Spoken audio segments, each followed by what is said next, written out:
Hello everybody, welcome to day 10 of our 40-day challenge.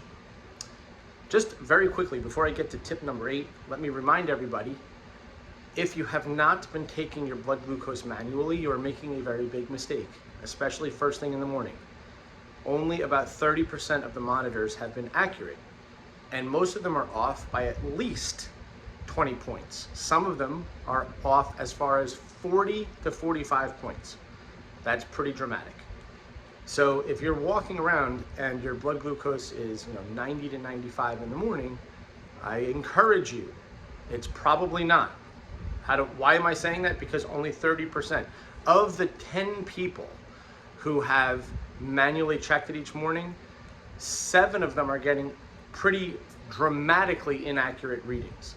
Only 3 of them have shown to be accurate. There are 20 of you altogether, so 10 of you are still not doing it. Please manually check it, and you may be disturbed by what you find.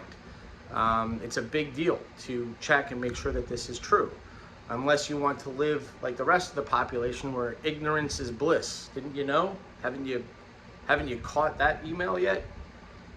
Ignorance is bliss. You're somehow better off not knowing and then wondering why, in 3, 5, 6, 8 years, X, Y, or Z happened to you.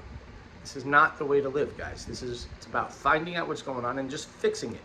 This is not a difficult fix, and I'm guaranteeing you that in 40 days, if you do what I'm telling you to do, which I think you agree, most of you will agree, that nothing that I've said so far is all that difficult. Just basic management stuff to do with your lifestyle and your eating.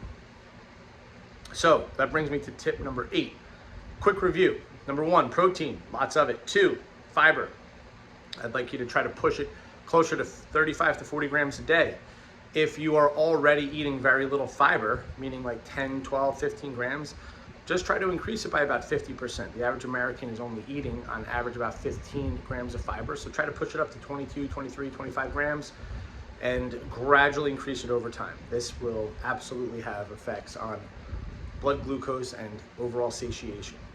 3 is resistant starches. 4 is having a little bit of fat with your carbs, and just that as a caveat, in general, don't overeat either one.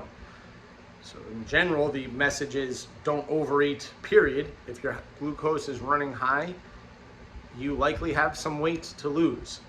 So this is, and if you don't, you can have a separate conversation, meaning if you're already at a healthy body weight and your blood glucose is running high, that is a different sort of problem. We can talk about that as well in the Q&A, but I'm addressing you guys specifically.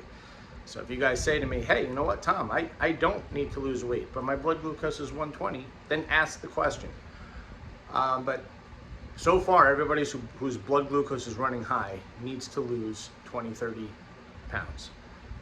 Okay, next was hydration, and then we had electrolytes, and finally we talked about putting some muscle on your body, meaning focusing on strength training.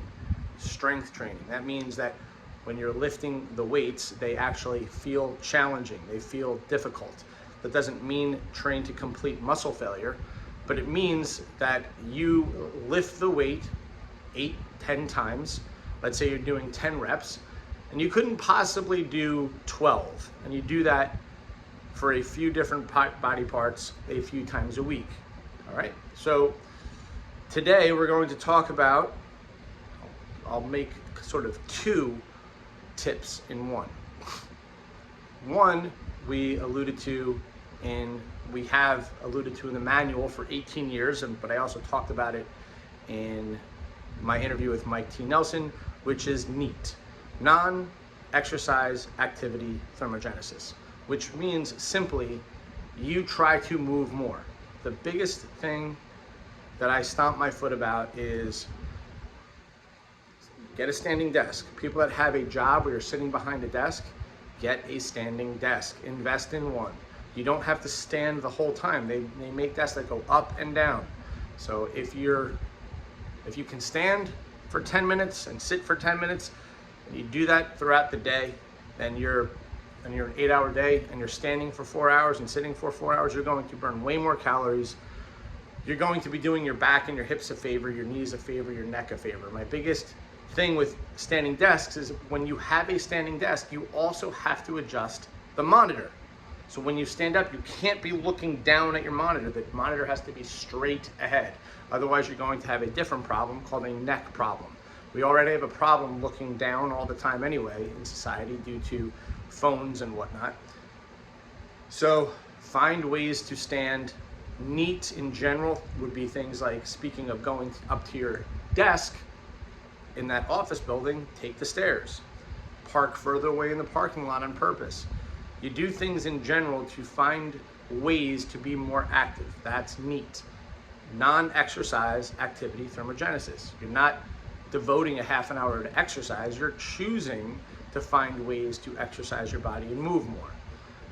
So along with that is, after you eat, take a 10-minute walk when possible. For some of you, you're thinking to yourself, this is impossible. No, it's not, because if you think about it, how many of you go out to eat or order in? So if you're taking the time to go out to eat, you already walked to your car, drove to the restaurant, walked out of the restaurant. How about this? Before you get back in the damn car, walk the street for 10 minutes. I mean, like, there are certain things that I say and ask people to do, and they act like, you're crazy, Tom. That is out of bounds crazy. Who would do that?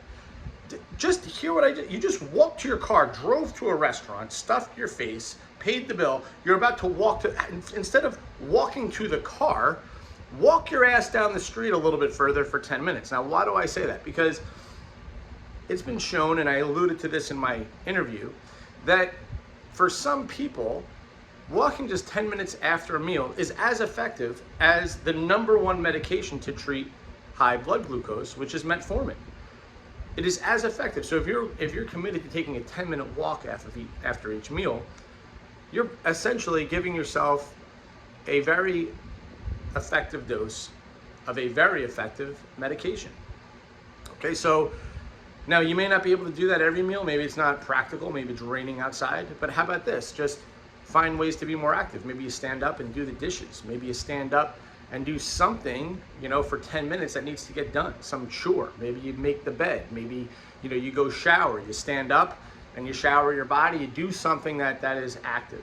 You do this thing called think out of the box for the benefit of your body and your digestive system. It's not just the benefit of the blood glucose, it's also the benefit of your body generally, meaning your digestive system, And we will talk in much more detail about your digestive system much later on in the 40-day challenge, because that issue is a massive one. Okay, so keeping it under 10 minutes. Hopefully you guys got something out of that one, and we will keep going with the tips for many, many, many more days, guys. Start incorporating, and thanks for doing this with me. Have a great day.